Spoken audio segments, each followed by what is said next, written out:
Why are we here? I lost my ring last night in a bet, and I'm here to try to buy it back. Seriously? Yeah, seriously. What's up, Barney? Hey, Billy. So how'd you lose your most prized possession? Thumb wrestling. Like that. Give me your hand. You mean arm wrestling? No, I mean thumb wrestling. You used to be strong. What happened? And you used to be hairy. What happened? What's up, Barney? Hey, how you doing? Jumbo shrimp around? My friend wants his ring back. Stays where it is. That's unacceptable. These the guys, Barney? Yeah. Oh. You lost to Santa's helper? I was drunk. Now, well, you're not drunk now. Hey, Lee. The classics. You prefer to be called Jumbo, Shrimp. Call me that again. Cut your fucking head off. Barney wants his ring back. Hey, it stays here, asshole. You leave me no other choice, Dinky.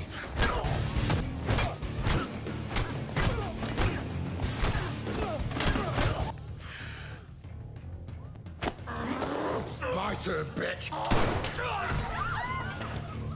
Come on, truck. Come on, cowboy.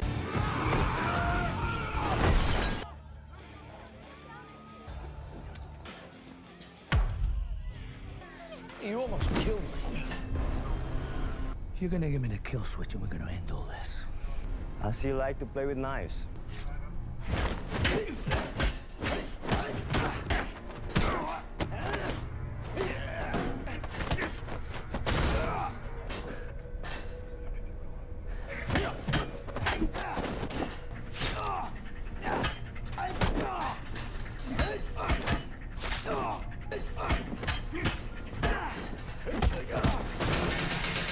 ፊልሙ የሚጀምረው ሊቢያ ውስጥ በሚገኘው የቀድሞ የጋዳፊ የኬሚካል ፋብሪካ ላይ ነው። በርካታ ወታደሮች የአንድን ጄኔራልና የቤተሰቡን ደህንነት ለመጠበቅ በፋብሪካው የውጭ ግቢ ላይ ተሰማርተዋል። መጀመሪያ ላይ ሁሉም ነገር ሰላማዊና እንደተለመደው ይመስል ነበር። ነገር ግን ከጓደኞቻቸው መካከል አንዱ ቀድሞውኑ ተገድሏል። ወታደሮቹ ምን ማድረግ እንዳለባቸው አስበው ሳይጨርሱ ድንገት አንድ ሄሊኮፕተር ከተፍ ትላለች። ወዲያውንም በታጠቁ የጭነት መኪናዎች የታገዘ ከባድ ጥቃት በፋብሪካዎቹ ላይ መፈጸም ይጀምራል። አካባቢውም በአንዴ ወደ ትርምስ ይለወጣል። በዚህ መሃል ረህም የተባለ ሰው ወደ አንዱ ታንክ ተጠግቶ የጄኔራሉን መኖሪያ ይጠይቃል። ንገረኝ፣ ጄኔራል ፌዘን የት ነው ያለው?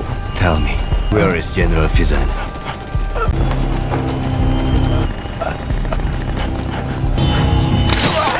ከሱ ሰዎች አንዱ ደግሞ በከፍተኛ ብቃትና ጥበብ በርካታ ጠላቶችን አንድ በአንድ ያረግፋቸዋል።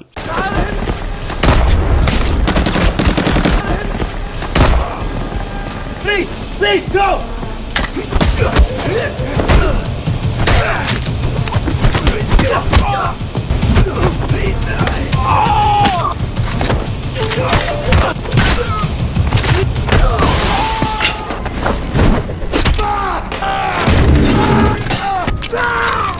ታሪኩ አሁን ደግሞ ኒው ኦርሊንስ ወደሚገኘው ባርኒ ይቀየራል። ባርኒ የጮኸት ድምጽ ወደሚሰማበት አንድ በር ተጠግቶ ያንኳኳል። ወደ ውስጥ ሲገባ ሊ የተባለው ሰው ጂና ከተባለች አዲስ አባል ጋር ሲከራከር ያገኘዋል። ከዚያም ሁለቱ አንድ ላይ ሆነው በአካባቢው ወደሚገኝ መጠጥ ቤት ያመራሉ። እዚያው የሄዱት ባርኒ በውርርድ የተሸነፈውን ቀለበት መልሶ ለመውሰድ ፈልጎ ነው። What's up, Hey, Barney? Billy. So how'd you lose your most prized possession? Thumb wrestling. Like that. Give me your hand. You mean arm wrestling? No, I mean thumb wrestling. You used to be strong. What happened? And you used to be hairy. What happened? What's up, Barney? Hey, how you doing? Jumbo shrimp around? ኤዲ ሆል የተባለው የጥበቃ ሰራተኛ ባርኒን ወደ ኋላ ፈግፍግ ብሎ ይመክረዋል። ነገር ግን ሊ ጣልቃ ይገባና ጃምቦ ከተበላው ሰው ጋር ለመጋጠም ከባርኒ እጅ ላይ የብረት ካስት ወይም የጣት መከላከያ ይቀበላል። ይህ ጃምቦ የተባለው ሰው ባርኒ በውርርድ ቀለበቱን የተበላበት ሰው ነው። You prefer to be called Jumbo, Shrimp. Call me that again. Cut your fucking head off. Barney wants his ring back. ጃምቦ ቀለበቱን ለመመለስ ፍቃደኛ ሳይሆን ይቀራል። በዚህ ጊዜ ባርኒ መበሳጨቱን ይገልጻል። በመጨረሻም አማራጭ ስለሌላቸው ወደ ፊት ለፊት መደባደብ ውስጥ ይገባሉ። It stays here, asshole. You leave me no other choice, Dinky.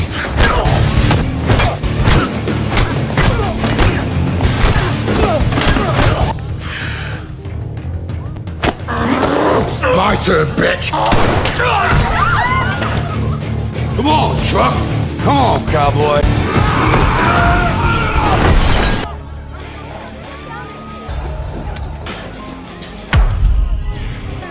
You almost killed me.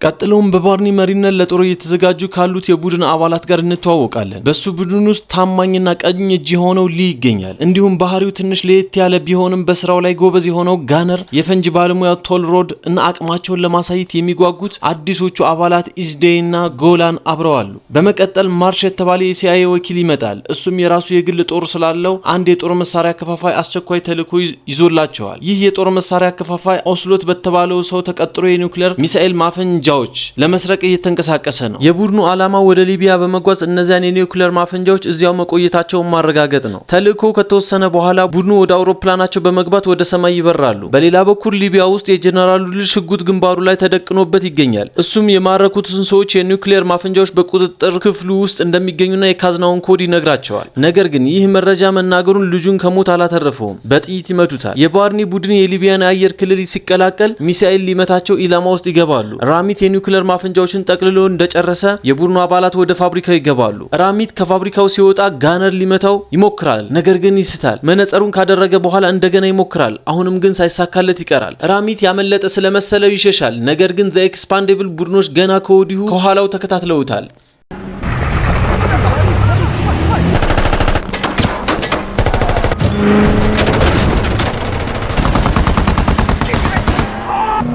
We could use some help!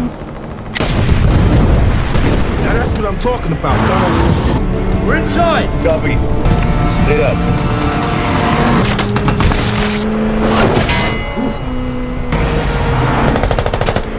We lost a 50 count!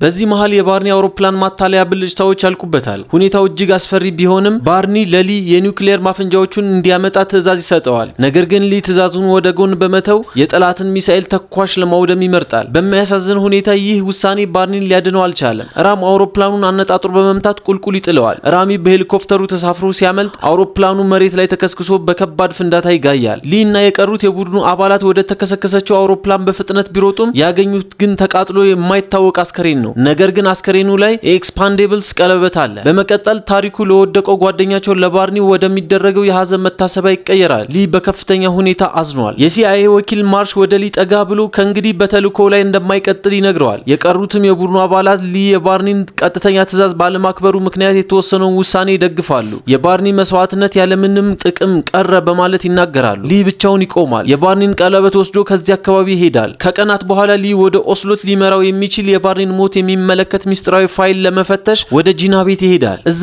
ያለ ሊ ለጂና በስጦታ በሰጣት ቢላዋ ላይ መከታተያ ትራከር ማድረጓን ይገነዘባል። ላሽ የተባለች ሌላ አዲስ ተዋጊም አብራቸው አለች። ቡድኑ በደቡብ እስያ ባህር ወደሚገኝ የሲአይኤ ሚስጥራዊ ቦታ ያመራል። ሊ ታይላንድ ውስጥ ያለ የኤክስፓንዴብልስ አርማ ያለበት ጀልባ ላይ በመውጣት እዚያ የሚገኘውን ጀልባ አዝጂ ዲካ ስለተባለ ሰው ይጠይቀዋል። አዝጂው እንደማያውቀው ሲናገር ሊ ወደ ጀልባው ዘልቆ ይገባል። በዚህ ድርጊት ያልተደሰተው አዝጂው ሊ ላይ ጥቃት ይሰነዝራል። ነገር ግን የባርኒን ቀለበት ሲመለከት ወዲያውኑ ያቆማል። ሊ ሁኔታውን ሲያስረዳው አዝጂው ራሱን ዲካ ብሎ ያስተዋውቃል። በሲአይኤው ሚስጥራዊ ቦታ ላይ ቡድኑ ለተልዕኮ ሲዘጋጅ ማርሽ ይገባል። ማርሽም ራሚት ወደ ሩሲያ የሚጓዝን መርከብ ጠልፎ የጦር መሳሪያ ሽያጭ ሊያካሂድ እንደሆነ ይነግራቸዋል። አስሎትም እዚያ እንደሚገኝ በመግለጽ ሊቢያ ውስጥ በፈጠሩት ስህተት ምክንያት በዚህ ጊዜ እሱ ራሱ አብሯቸው እንደሚሄድ ይወስናል። ከዚህ ማብራሪያ በኋላ በአውሮፕላን ተሳፍረው ይነሳሉ። እንደደረሱም በፓራሹት መርከቧ ላይ በፍጥነት ያርፋሉ። ቡድኑ በሁለት ይከፈላል። ነገር ግን በሚገርም ሁኔታ መርከቧ ጭር ያለች ጸጥተኛ ሆና ያገኟታል። ጂናና ቡድኗ ወደ መቆጣጠሪያ ክፍሉ ሲገቡ ማንም የለም። የቶል ቡድንም ተመሳሳይ ፍለጋ ያደርጋል። ድንገት መብራት ይጠፋል። በቅጽበትም በጠላቶች ተከበው በአንድ ክፍል ውስጥ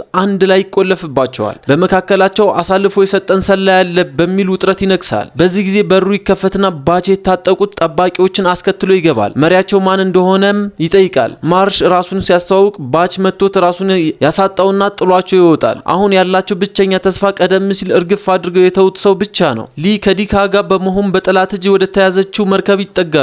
ሊ ጓደኛውን ለውጊያ እንዲዘጋጅ ሲነግረው እሱ ግን ፍቃደኛ ሳይሆን ይቀራል። ወደ ቀድሞ የነፍሰ ገዳይነት ህይወቱ ከተመለሰ ያንን የህይወት ምዕራፍ ጨርሶ መዝጋት እንደማይችል ይገልጻል። ምላሽ ለመስጠት ሊ የገመድ መተኮሻውን ተኩሶ ወደ መርከቡ ወለል ላይ ይወጣል። ድንገት ሽጉጥ ይደቀንበታል። ነገር ግን ሊ የጠላትን ቀልብ በማስቀየር ጥቃቱን ያከሽፋል። ማርሽ ወደ መርከቡ ወለል ላይ ሲመጣ ሩሶን በምስል ይመለከተዋል። እንደገና ከተመታ በኋላ ራሚት የእስረኛ ልውውጥ እንዲደረግ ይጠይቃል። ማርሽም ከመስማማቱ ውጭ ሌላ አማራጭ የለውም። በዚህ ጊዜ የቀሩት አባላት ተቆልፎባቸው ሲማቅቁ ሊ ግን ብቻውን በጸጥታና በትኩረት መንገዱ ላይ የቆመውን ሁሉ አንድ በአንድ እያረገፈ ስራውን ይቀጥላል።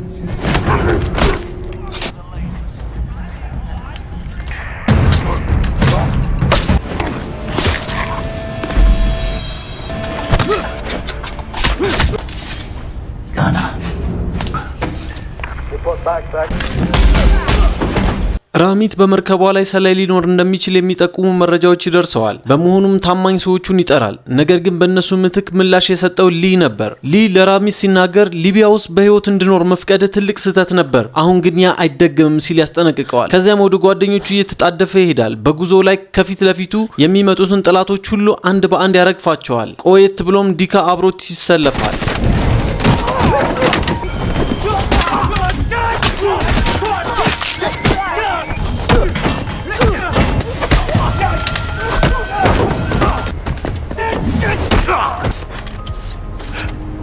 I'll have a look.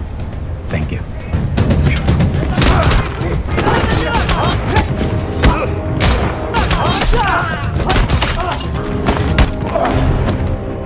ከመርከቧ ወለል በታች ጎላን ራሚትንና ባችን እንዴት አድርጎ እንደሚገላቸው በምናቡ ማቀድ ይጀምራል። የሱ ሐሳብ ትንሽ ለየት ያለ አቅጣጫ እየያዘ በሄደበት ሰዓት በድንገት አንድ የተደበቀ ሚስጥራዊ በር ያገኛሉ። ጎላንም ቀድሞ በሩን ከፍቶ ዘልቆ ይገባል። በሌላ በኩል ሩሶ ለራሚት ሲነግረው ሚስተር ቢራ የተባለው ሰው እየመጣ መሆኑንና እሱ ብቻ የኦስሎትን ትክክለኛ ማን እንደሚያውቅ ይገልጽለታል። ብዙም ሳይቆይ ያ አስፈሪው ጥንዶች ሊ እና ዲካ ከጓደኞቹ መቆለፊያ ክፍል ባዶ መሆኑን ይረዳሉ።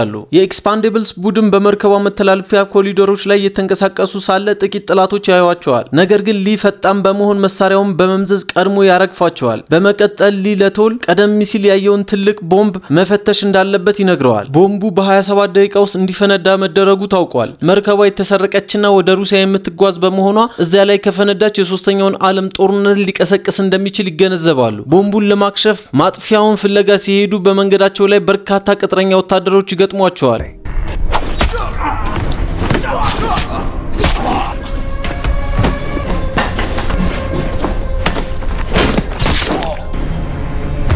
በመጨረሻም ሊ ከራሚት ጋር ፊት ለፊት ይገናኛል። ራሚትም ወዲያውኑ መሳሪያዎቹን ይመዛል።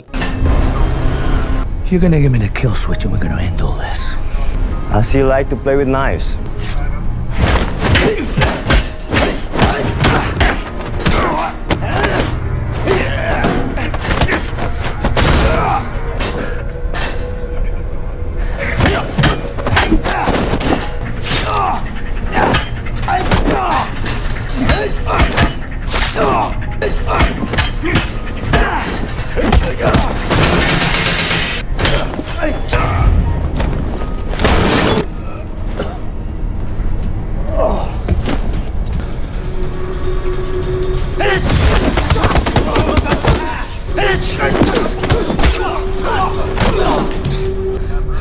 Is that the biggest one you've got?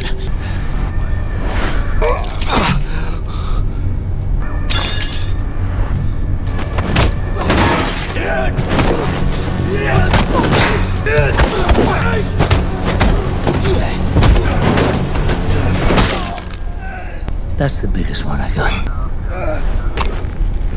ለእስረኛ ልውውጥ የተላከው ሄሊኮፕተር በመጨረሻ ሲደርስ ሊ መሬት ላይ የወደቁ የማርሽን የጥርስ ሳሙናዎች ያስተውላል። በዚህ ጊዜ ማርሽ ራሱ ኦስሎት የተባለው ዋናው ከሃዲ መሆኑን ይደርስበታል። ማርሽ ወይም ኦስሎት የታሰረውን ሰውና ሁለቱንም የአውሮፕላን አብራሪዎች ወዲያውኑ ይገድላቸዋል። ቦምቡ ለፍንዳታ 12 ደቂቃ ብቻ ሲቀረው ሊ ጥላቶች ሊያመልጡበት ያሰቡትን ሄሊኮፕተር ባህር ውስጥ በመከስከስ ያጠፋባቸዋል። ማርሽ በእጁ ላይ ያለው ማጥፊያ ኪል ስዊች የዓለምን ጦርነት ሊያስቀር እንደሚችል ለሊ ይነግረዋል። ነገር ግን ማርሽ ጦርነቱ እንዲነሳ ይፈልጋል። ምክንያቱም ከጦርነቱ ከፍተኛ ትርፍ እንደሚያገኝና ጥፋቱ ሁሉ በኤክስፓንዴብልስ ቡድን ላይ እንደሚያበቃ ስለሚያምን ነው። ይህንን ተናግሮ ማጥፊያውን ባህር ውስጥ ይጥለዋል። ሊ አዲስ እቅድ ያስፈልገናል ብሎ በፍጥነት ይሸሻል። ዲካ በሱ ጀልባ ማምለጥ እንደሚችሉ ሲናገር ጋነር እና ኢዚ ዴይ ደግሞ የቆሰለውን ቶል ሮድን ለመርዳት ይጣደፋሉ። ቡድኑ ወደ መርከቧ የኋላ ክፍል ቁልቁል መውረድ ይጀምራል። በገመዱ እርዳታ አባላቱም አንድ በአንድ ሲወርዱ ሊ ብቻውን ይቀራል። ሊ ገመዱን ለመቁረጥ ሲወስን ጂና አደጋ ውስጥ መውደቁን ተረድታ በፍርሃት ትመለከተዋለች።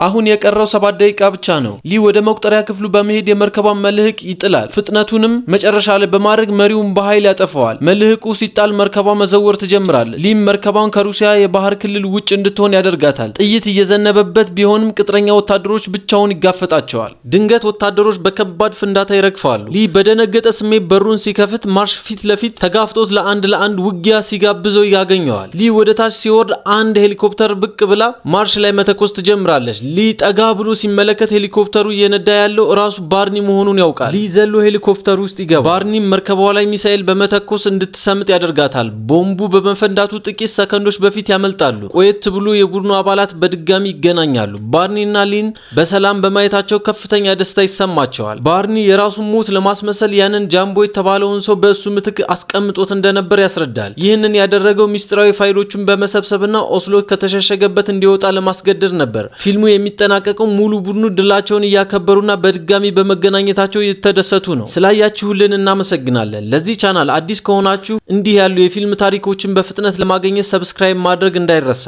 እስከሚቀጥለው ቪዲዮ መልካም ቀን ይሁንላችሁ።